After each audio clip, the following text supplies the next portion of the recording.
Hey Rockstars, I'm JB, expert salesperson and master presenter. I'm the doctor, psychologist, and behavioral expert. This is the Entrepreneur Mastery Lab podcast. We're high-performance coaches that help service-based professionals and entrepreneurs take their skills to the next level. 70% of entrepreneurs fail, which is why every week we have real talk with real entrepreneurs to help ensure you are not one of them.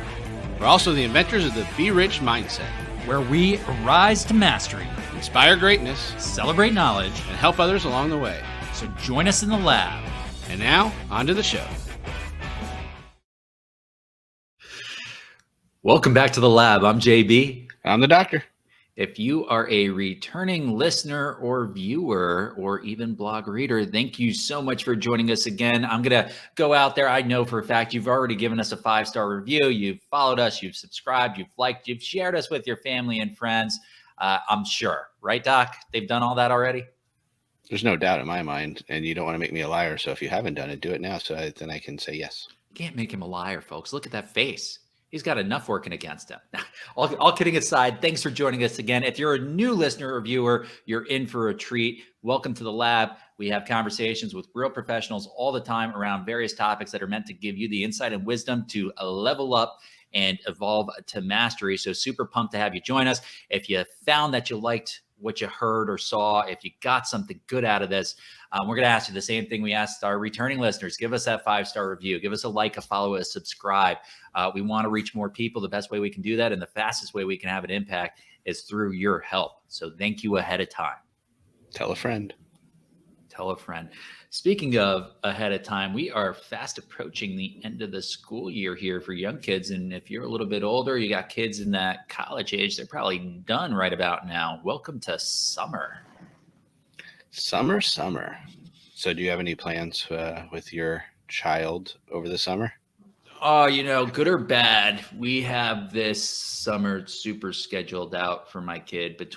He's got coding camp, which is something that blows my mind that they have. And he's got fishing camp, and then he's just got regular summer camp. He is going to have the best summer ever. And of course, a ton of family coming in to welcome the newest addition of the family that'll be here soon. So we're pretty pumped about this summer. It's going to be a good one.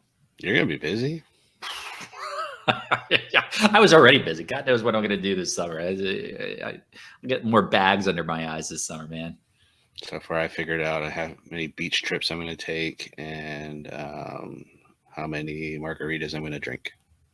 The benefits of living by the beach in Southeast Florida, people. Not saying you want to move here, but not saying you don't either. It's a pretty nice area to live. Being single, not having these little kids to worry about. I don't have to care about the school calendar other than less school zones and less traffic during that time. That's a win, and a little less congestion, right? Less traffic. It's a little hot in the summers, but the beach ain't that bad as long as you don't mind bath water because the water's almost warmer. It's South Florida, so just wait a few minutes; it'll rain. Cool you right back down, right? No doubt. And then Doc, yeah, it's good for your skin. It really is. Coming from California, it's much better for your skin down here. So little tip for all you out there. I'm sure that's what you listened in for, skincare. All right, Doc, I am super pumped. We've got a really special guest joining us. We've got Dr. Toby Travis, who for the rest of this episode, it's happening. He's going by Dr. T. I like that. He's the upgraded version of Mr. T. That might be a reference lost on half our listeners, but that's okay. I pity the fool that messes with him. So at least you know it, Doc. Dr. T, you've got a lot going on. And rather than take any of your thunder and lightning, I want you to take ownership of this. Tell our listeners who you are, what you do, and just give us a little bit of insight really quick about what makes you so awesome. Well, you don't need to talk to my wife and kids about what makes me awesome, I guess. But I can tell you what my passions are and what I enjoy doing and have had the pleasure and joy of helping many others. So I'm a school superintendent. I've been involved in education for many years. was a music teacher many years ago. And really my area of expertise is in leadership development, school culture, those types of things. But recently in the last year, had a book released called Trust Ed, The Bridge to School Improvement, that's been getting some attention in places like Forbes and the Knowledge Review and eSchool News. And this has opened up a lot of conversations with businesses and corporate sector and nonprofit sector, because a lot of what I'm dealing with in managing and trying to address in the school sector really does apply universally. And it's all around this element of trusted leadership. How do we assess it? How do we intentionally develop it? Because what we find is when we get the trust level right, there's a whole bunch of other great things that just happen.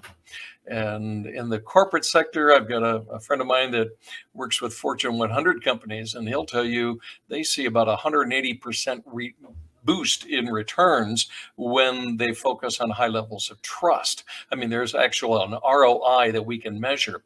In schools, we see higher levels of student achievement. We see greater retention rates, a critical element right now when we're in a national teacher shortage. Actually, that shortage has been around for years. It's just been exacerbated by the pandemic. And so when we look at retention rates, we look at community involvement and support, we look at volunteerism, all those metrics of school success or organizational success get better when we intentionally develop high levels of trusted leadership. And so my work has been involved in how do you assess it? How do you develop it? How do you maintain it? How do you protect it? How do you develop intentional strategic plans that are all around increasing the trust level of organizational leaders? I'm absorbing all that, Dr. T. That's a lot. Maybe that was too much. Sorry, Jimmy. Mr. T never talked that much, but Well, he wasn't an educator, so. So I grew up with a family of educators, so I appreciate everything that you're doing. Both my grandparents, my aunt and my uncle, all educators in the New York public school system. My grandfather was a vice president or vice principal, excuse me, vice president equivalent, right? In this public school systems there. So really appreciative of what we see in the school system. I think the doc is as well. And I never want to take away from what he has to say. I'm curious, what was the impetus behind the book? So you've got this great career, you're doing a lot. Why'd you write the book in the first place? Well, the why behind the book would actually have to back up to kind of the why because of my doctoral program. And even there, I have to back up to my experience in working as a teacher. I have to actually go back to my first teaching experience in a formal school setting. And I was absolutely devastated by the toxic work environment. Just what was kind of the assumed negative relationship between faculty and administration. And I'm like, whoa, this is not what I expected. I thought it was all about the kids. I thought it was all about the learning. And wow, there was definitely, different power structures going on. And then what happened, gentlemen, is I got tagged for leadership pretty early on in my ed career and transitioned then, to the other side of the fence. And it was like, all right, we've got to fix this. But getting your arms around it, and I'm a data guy. It's like, okay, how do I even assess this? So that was kind of what, led me then into my doctoral program. Like, okay, let's dig into this. And then, you go through that process and you end up with a dissertation that's this thick. And it's like, okay, what do I do with this now? How do you share this? And literally sitting at the dinner table, talking with my wife about it, she said, well, I was looking for a visual illustration. I was like, how do I help people? We know everyone's a visual learner. So how do we visualize all these complexities that we're talking about and what it takes to develop trusted leadership? And she goes, well, isn't it really, sweetie, just like a bridge? You've got to have all these components working together or it doesn't work. And I'm like, brilliant. And went back. Actually, I spent about 3 months studying bridge architecture just to see if the metaphor really did work, and it does. And so developed a framework for assessing and developing trusted leadership using the framework of a bridge, or that metaphor. And so that's what the book represents, is really a kind of a boiled down layman's view of the doctoral work, in understanding, okay, here is what the research shows us, what has to be in place, and then here are some tools for assessing it and developing action plans so we know what to do different on Monday because of this. Let me ask, Dr. T, is there a difference, in kind of a clear and concise difference between trusted leadership and not, right? So just leadership versus trusted leadership. Yeah, sure. And again, almost by every measure, and it's interesting when you would go in and you start looking at, okay, we're looking for correlations. Okay, so you get this outcome. Is there a tie to leadership? And Maxwell has said it for years. Everything rises and falls on leadership. He's absolutely right. And we have boatloads of research now to support that as well. And it really is kind of a duh, right? I mean, think about organizations that you've been a part of that have really been a joy to be a part of and have been effective at what they do. And then start talking about the leaders and what they did and how they did what they did. And in every setting I've been in, everyone does, it comes back to talking about the same types of competencies, skill sets.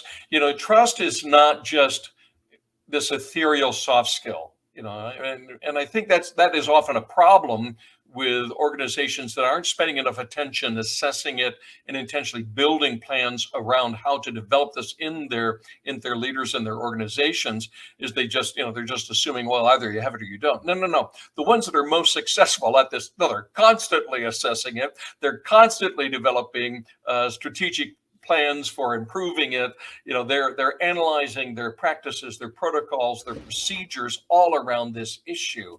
And so, yeah, is there a difference? Oh, there's a huge difference, and the results are different as well. And that gets to be the exciting part, is when you see a school or organization that begins to understand this, and they start changing their culture of their work environment around this issue. And you get higher rates of innovation. You get deeper levels of engagement. I mean, just the payoffs are just really exciting, but it's really hard work. And it requires transparency. Jim Collins talks about, humility is key to what he calls level 5 leadership. You got to be mission driven. We all got to know where we're going, why we're going there, and passionate about it. But you've also got to be humble. And that means we're willing to look at ourselves in the mirror and let others assess us as well. So, long answer to your short question. Big difference. It's a good answer though, and it's something struck me, and it shouldn't. I mean, it's par for the course with what I hear the doc talk about all the time, which is the 3 R's on how to manage and change behaviors, right, Doc? Maybe not. Maybe some internet issues with the doc there. Are we having internet issues, or can you hear me? I can hear you now. Oh. Yeah. 3 R's. Definitely important to changing any kind of behavior. And I think that's what goes in concert to what Dr. T was saying. So if you haven't heard those 3 R's, make sure you go back to one of our previous podcast episodes that talk about behavioral change. So you're going to leave me in suspense. I know. I'm shocked here. He's always a man of few words. Well, that's how you build audience participation. They have to go back and they have to listen. He's the smarter one out of the two of us. I'm not going to lie. He's a pretty sharp guy. But it really is interesting, the behavioral modification. It's true with leadership, right? And you said it, right? You've got to constantly and continuously, you have to assess, you have to take a look at yourself. You've got to be objective, and you've got to be willing to be vulnerable and kind of maybe take an honest look at yourself, or maybe see yourself the way other people see you and not just the way you see yourself, to get a better feel for, am I stepping up? So I'm kind of curious. You mentioned within the book, you talk about how to assess and how to develop and how to maintain and how to protect. And it sounds like it's a cultural thing, right? This is not just with one person. This is about changing the culture of an organization.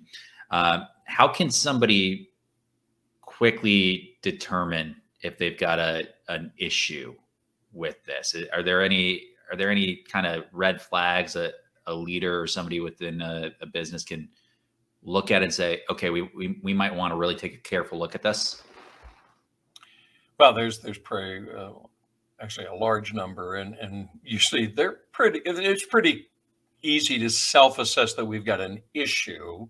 In fact, the folks that reach out to me, I mean, they've already self-identified, either through like retention rates, right? They're Mhm. they're just going through people like crazy. People are not staying, and we've known in the corporate sector as well as in education, the number one reason people leave a job is because of a lack of support or perceived support of their administrator or their leader.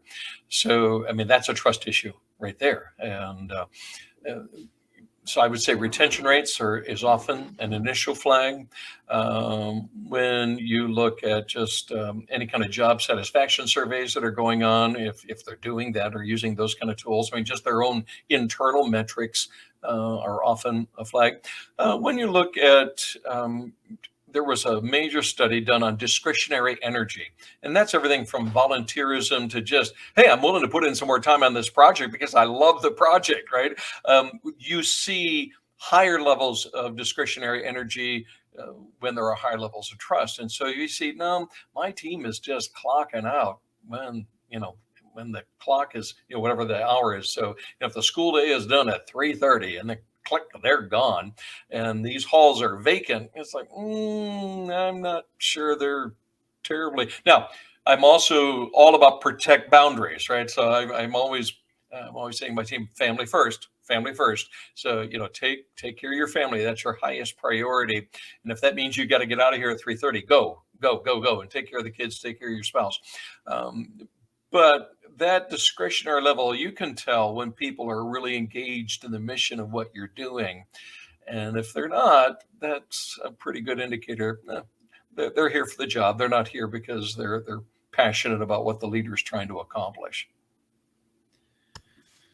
We see that across the board too, right? With productivity, with the amount of engagement, if they're doing any kind of customer service, how they relate to the people they're speaking to. So it goes so deep on how engaged someone is with the company, and it starts at the top. So if they have a leader that they believe in and someone that cares about them, then they care more about the business. And if they have one that's not engaged, then they're on Facebook all day. Absolutely. Yeah. One of the things that we've learned, we talk about, I use the metaphor of the bearings of a suspension bridge. And a lot of folks aren't familiar with bearings. They think about it as, in a car, you got the bearings in your wheel, right? But the bearings of a suspension bridge, those are the moving parts of that bridge. And the analogy I use is to talk about leaders must be flexible. But what we've discovered is you do not have the ability to be flexible if you're not involved. And so there's these two elements of trusted leaders. Trusted leaders don't sit behind multiple doors of secretaries, right? They're accessible. They are on the floor of the plant or in the school. They are in the hallways. They're in the committee meetings. They're not some distant, remote admin office place. And then the ability to be flexible to meet the needs of your employees, to meet the needs of your stakeholders, to meet the needs of your clients. Well, that becomes more probable the more involved you are. So it's a principle of trusted leadership. And so then we look at, okay, how are we doing on that? What is our visibility? What does that look like? And what can we intentionally do? Is this, we've got to build things into our daily calendar that force us to get out of our office. We need to figure out how to get things off our plate that we don't necessarily need to be doing. So those are the kind of, we get down into strategic conversations about what do we do different then so that important principle actually gets lived out. That's that's the kind of work that I really enjoy doing is okay, how do we, if we know this is true, then so what do we do differently? I have to imagine, Dr. T, that one of the bigger challenges leaders may have is kind of putting themselves in a position where they're working side by side and they're heavily involved, because a lot of times when you move into a leadership role, all of a sudden you kind of got like a big gulf between you and everybody else, right? There, it's known, okay, this is somebody who, yeah, in a lot of ways controls my destiny, right? This is an authority figure. This is not we're not necessarily on the same page. So I have to imagine that that's a stumbling block for a lot of leaders, and maybe you can shed a little bit of light on that. A, am I correct in my assumption here? And B, how do people overcome that? Well, it can be, but it's all about everybody understanding what lane they're in and staying in their lane. That old principle of hire well and then support well. What kills trust is micromanagement. There's nothing that screams, I don't trust you, if I'm constantly checking up. Now, there are healthy benchmarks, there or what we often call thresholds, right? Okay, here's this project. Go, run, do it. Let me know if you need any help. But when you get to this point, let's circle back and reconnect. But in the meantime, I'm here to support you. Go. So that's a trusting. Non-trusting is, okay, I want a weekly or daily report. I need to see your KPIs every day, and literally, just kind of, riding over the employee constantly. Then no. Hire a professional and then trust them to do their job. And if you don't trust them to do their job, hire somebody you trust. Mm-hmm. It's like so simple, right? I mean, that's a simple concept. Right. Hiring and firing can be uncomfortable. Speaking from experience, it's a skill set that I've never been great at. I like to people please. I think naturally that's always been a tough one for me. But I love your point. I mean, it's a lot of times it's simple. That doesn't make it easy for people. On a whole nother note, we're talking in a lot of ways about established institutions and companies.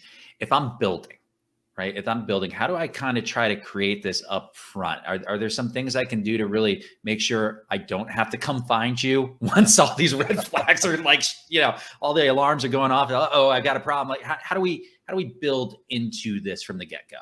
Yeah, you don't necessarily need a specialist to help you do this. You just need to be reflective. And I would always say, and have others in on the kind of the review exercise. So one thing I'm thinking of specifically, so something I do for schools and organizations is I'll do a document review. So basically they will send me their policy manual, right? Or their employee handbook.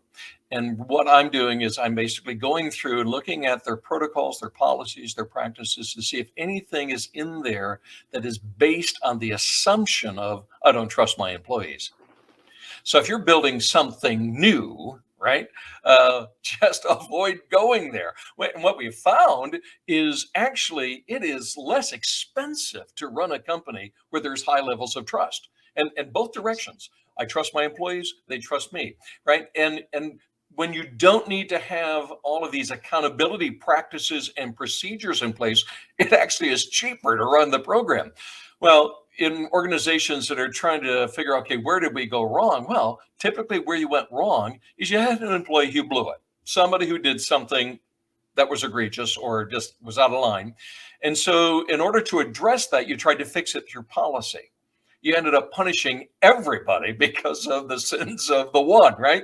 And it's like, no, it was a one-off situation. Deal with the one-off. No, sometimes, you do need to create a policy, but if the policy or the procedure is based on, I don't trust employees to do what is right, no, we've got a culture that we're creating kind of this adversarial role between leadership and an employee. No, I want to build a culture where, no, I assume my employees are going to do what they were hired to do, and I'm going to trust them. Now, are there evaluation tools that you're going to have? You're sure, and every place has that. But if you're starting from scratch, just always have that in your mind. What does this mean in my relationship of trust with my employees? And as you build that out, make sure that you're creating a structure for them to thrive with clear benchmarks, clear direction of where we're going, what we're trying to accomplish together. So if you weigh up, you're measuring what you're trying to produce, but you're providing as much autonomy, as much freedom for them to thrive in pursuing those goals together. I would say this is even more important for smaller businesses than it is for the larger corporations. And I know we have a lot of service-based professionals and entrepreneurs that listen to our show, and they're going to be on the smaller end, right? Their businesses are going to be more compact. And what I'm hearing is even more important in their world, because you have less people to keep on your team and keep them motivated. So less people that you're counting on, but you're counting on them more. In a big corporation, if someone's unhappy and one person leaves, that's not a big shockwave. In a smaller business, if one person's upset and leaves, or it starts to get other people on that team, that can make a big, big difference for you. So this is the very important message for those small business owners.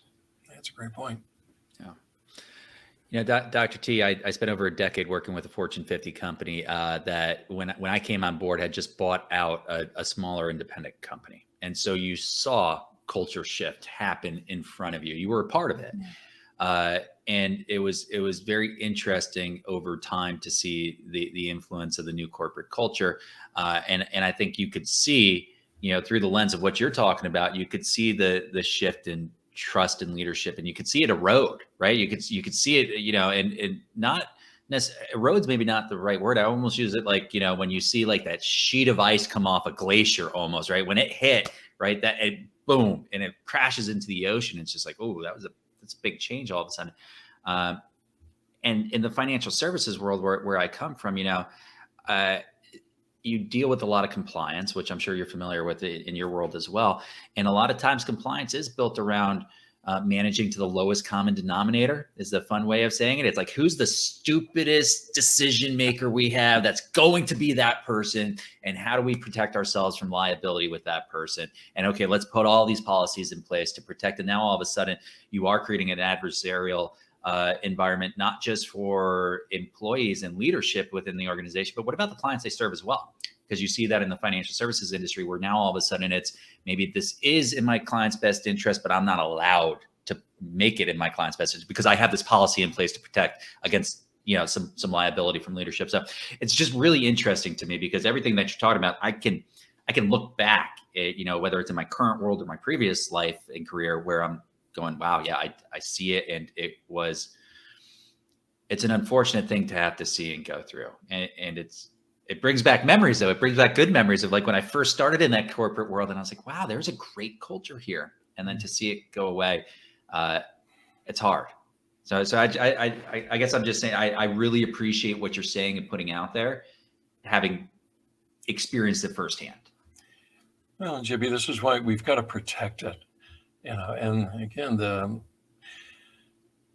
best leaders that I've had the opportunity of rubbing shoulders with over the years, they get it. They understand that, no, this is the issue.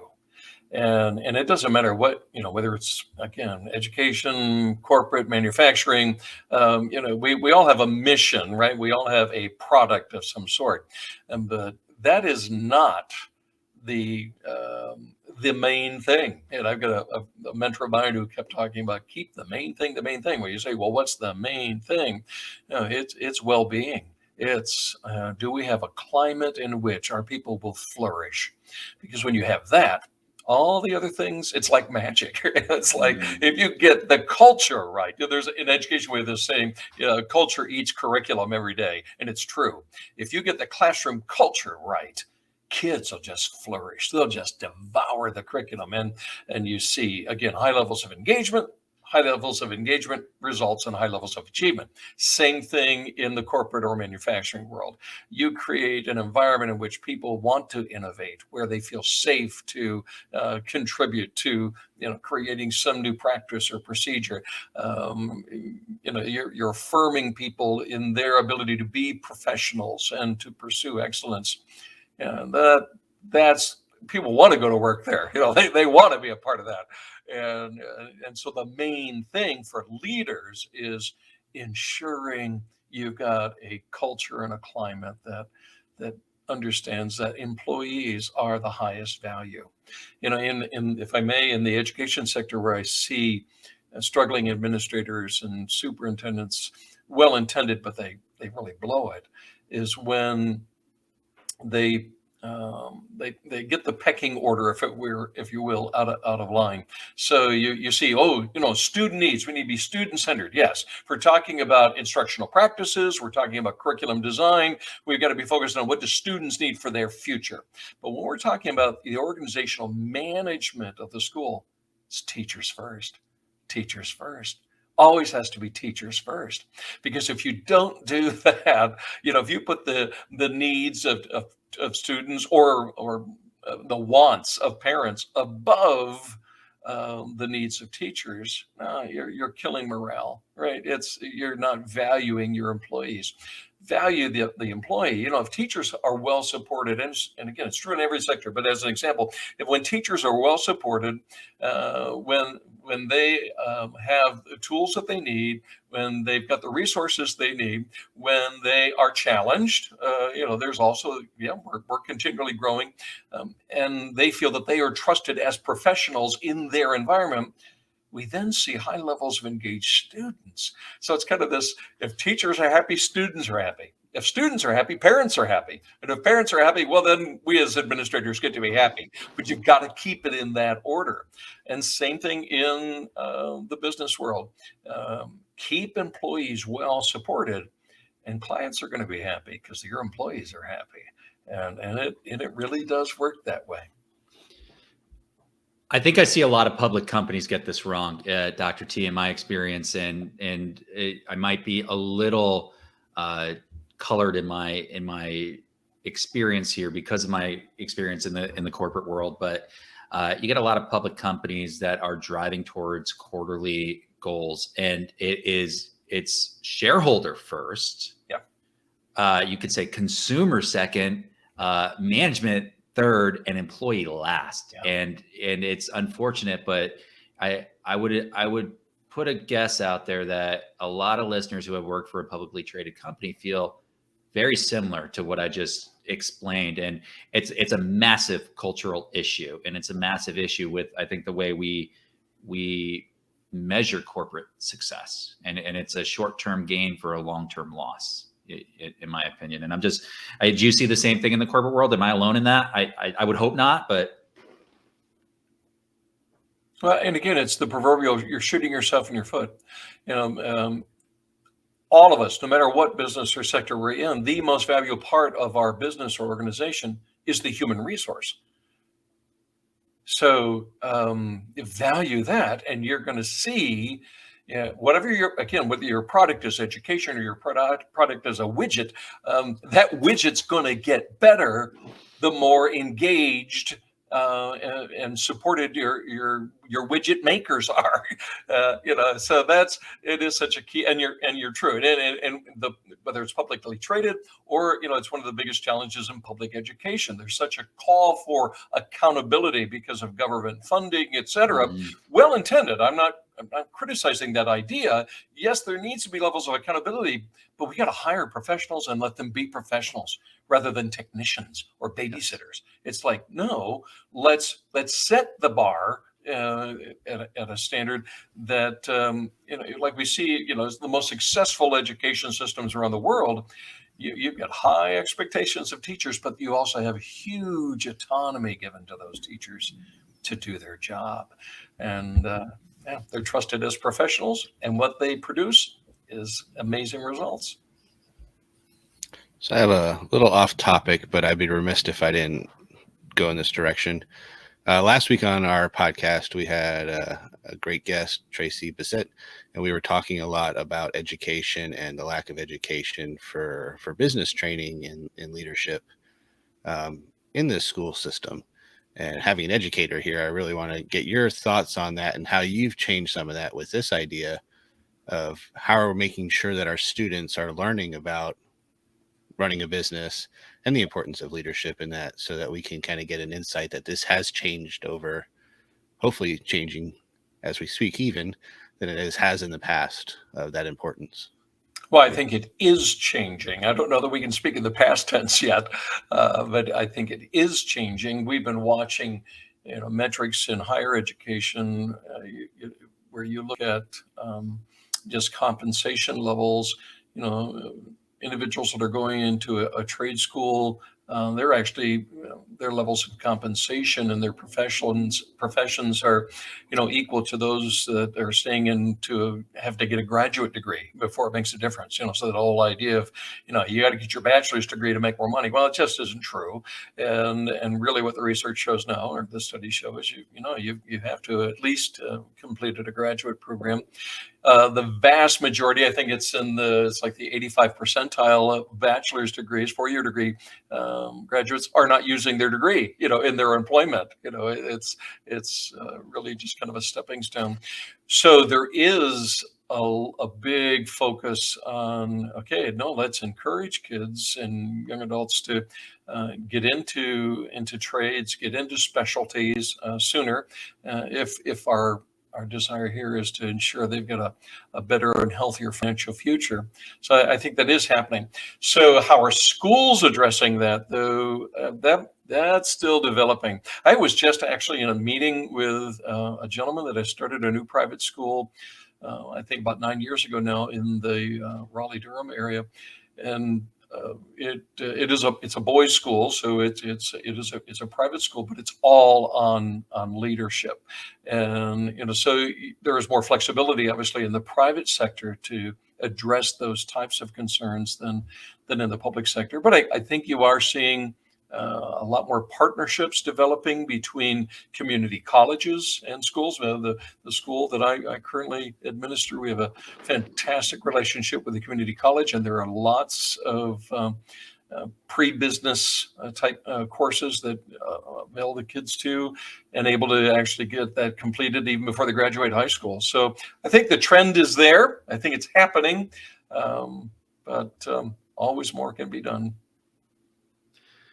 I would imagine that as we become more successful implementing, the trusted leadership from a top down,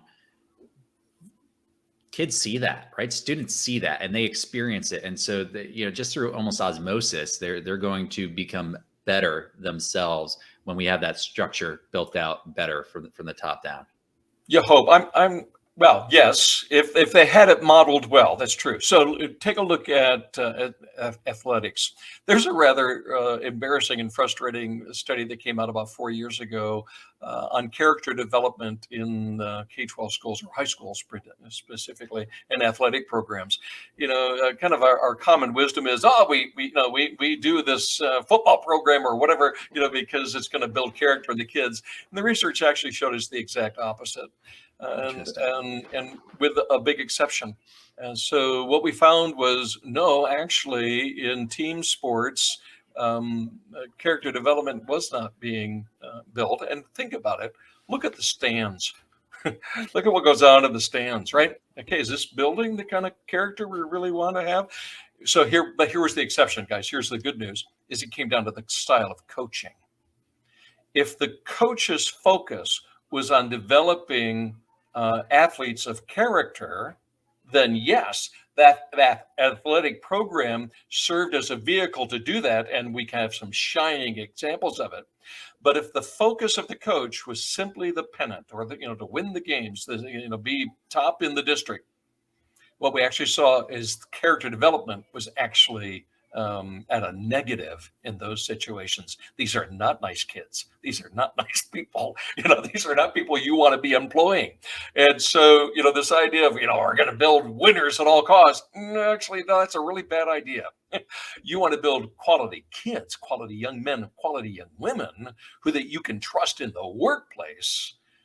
Then your athletic program is going to pay off. And so it all comes back to keeping the main thing the main thing.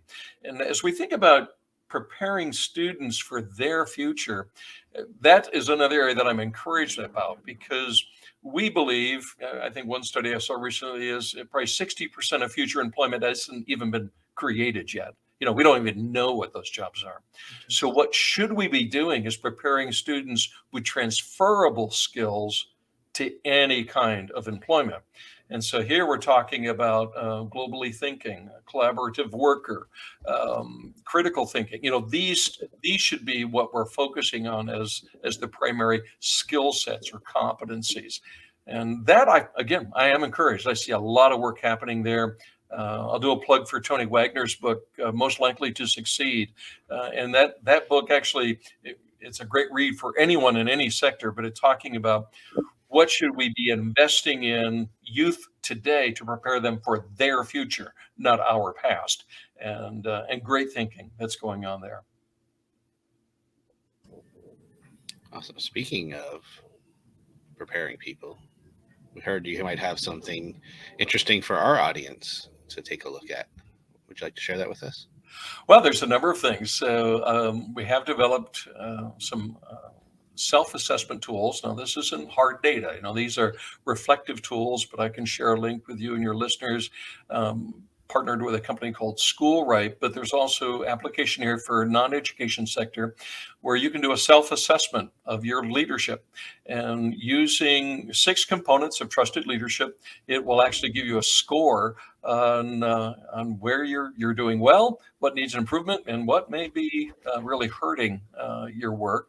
And that's also to introduce a 360 tool. The self-assessment's a free tool. You just need a link, jump in, and you can do it. The 360 is a paid service where employees are surveyed to provide answers to 48 research-based questions about their leader. And from there, we get some really great data to then inform some action planning and goal setting for the development of the leaders to make a difference. So that's one tool. Of course, the book, Trust Ed, is available on Amazon. You can find that pretty quickly. And again, it's called Trust Ed, The Bridge to School Improvement on Amazon. And you can find me at trustedconsulting.org and provide a variety of services to help primarily schools, but also organizations and a little bit in the corporate sector as well. And happy to help or direct you to others who can do the work that you may need in this area as well. Of course, all those things will be found in the show notes below, or if you're watching on YouTube, some of that was scrolling on your screen. Dr. T, I mean, I could probably talk to you for another hour or two around all this, if not a few days worth of conversation. It really covered a lot of ground and touched on some things I didn't expect to touch on. Really appreciated the insight that you provided with us here. Thank you so much for joining us in the lab. Very grateful to have you as a guest. My pleasure. Thank you, gentlemen, for the opportunity. Thank you, sir. What an absolutely awesome conversation. It was. I decided that I am going to start like my own super friends, and I'm going to collect all my doctors. And we have our, well-loved guest and friend, Dr. P, and now we have Dr. T, and I'm technically Dr. C. So we're going to start our own super friends, take over the world. I'm not feeling left out at all. Like I joke, my credentials are legit. You don't just earn the JB. You got to put some effort in. And no, I did not say JD. I did say JB, just to be clear. Well, I mean, the super friends have their sidekicks. Like they have their people that come in and offer some respite. So we'll definitely find a place for you. You're lucky that this is a non-mature channel for the podcast and YouTube. You're very lucky. I might have some strong words for you the next time we meet up over a drink or something. I'm just letting you know. Be prepared. Be very prepared. You better bring your super friends. Super friends will be with me. All right. Top takeaway, Doc. What was your biggest takeaway? Again, just the connection, and that's why I asked that question of like how education is so important and why. If you're listening last week, we talked about the idea of education not helping people get ready for business, and leadership is probably the most important things that you can if you're going to start a business and have any kind of employees, even if it's just one. Knowing how to motivate and get the most out of them helps your bottom line, helps the team energy, It helps your sales because these are the people that they're the front line for your business. Yeah, the people that you work with are the front line because you're not there all the time. They are. And they represent you. And if they don't have that buy-in for you, they can do a lot of damage.